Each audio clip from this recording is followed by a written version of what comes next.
امت پر حضور اقدس صلی اللہ علیہ وسلم کی شفقت۔ سرکار دو عالم صلی اللہ علیہ وسلم کی اپنی امت پر اتنی شفقت ہے کہ ہم اس کا اندازہ بھی نہیں کر سکتے۔ مثلاً ایک انتہائی مہربان اور شفیق ماں جو اپنی اولاد پر جان قربان کر دینے والی ہو، اگر وہ ماں اپنی اولاد کو جیل کے اندر سخت قسم کی سزائیں سہتے ہوئے دیکھے تو یقیناً اس ماں کا کلیجہ منہ کو آ جائے گا اور ان سزاؤں کو دیکھ کر وہ ماں باپ یقیناً رو پڑیں گے۔ اور حضور اقدس صلی اللہ علیہ وسلم کی شفقت اور محبت کو ساری دنیا کی ماؤں سے کہیں زیادہ بڑھ کر ہے۔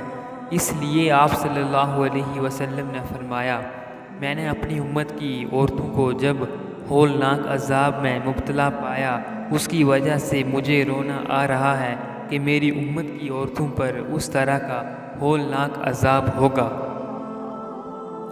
6 طریقوں سے عذاب۔ اس کے بعد حضور اقدس صلی اللہ علیہ وسلم نے اس کی وضاحت فرمائی کہ میں نے جہنم کے اندر عورتوں کو کس طرح عذاب میں مبتلا دیکھا۔ چنانچہ آپ صلی اللہ علیہ وسلم نے فرمایا، پہلی میں نے ایک عورت کو دیکھا کہ وہ اپنے بالوں کے ذریعے جہنم کے اندر لٹکی ہوئی ہے اور اس کا دماغ ہڈیاں کی طرح پک رہا ہے۔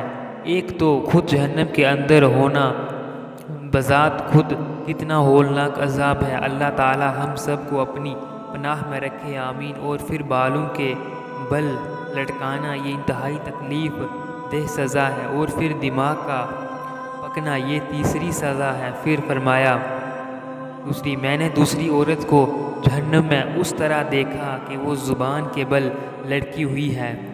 اب آپ اندازہ کریں، کسی کی زبان کھینچ کر اور نکال کر اس کے ذریعے اس کے پورے جسم کو لٹکایا جائے تو اس میں کتنی سخت تکلیف ہے۔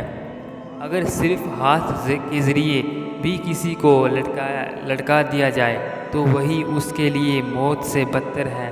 زبان تو بہت نازک چیز ہے۔ تیسری عورت کو میں نے دیکھا کہ وہ چھاتیوں کے بل جہنم میں لٹکی ہوئی ہے۔ چوتھی عورت کو میں نے اس طرح دیکھا کہ اس کے دونوں پیر سینے سے بندھے ہوئے تھے اور اس کے دونوں ہاتھ پیشانی سے بندھے ہوئے تھے۔ پانچویں عورت کو میں نے اس حالت میں دیکھا کہ اس کا چہرہ خنزیر کی طرح ہے اور باقی جسم گدھے کی طرح ہے، مگر حقیقت میں وہ عورت ہے اور سانپ بچھو اس کو لپٹے ہوئے ہیں۔ چھٹی عورت کو میں نے اس حالت میں دیکھا کہ وہ کتے کی شکل میں ہے اور اس کے منہ کے راستے سے جہنم کی آگ داخل ہو رہی ہے اور پاخانے کے راستے سے آگ نکل رہی ہے، اور عذاب دینے والے فرشتے جہنم سے گزارش کو مار رہے ہیں۔ اس طرح 6 عورتیں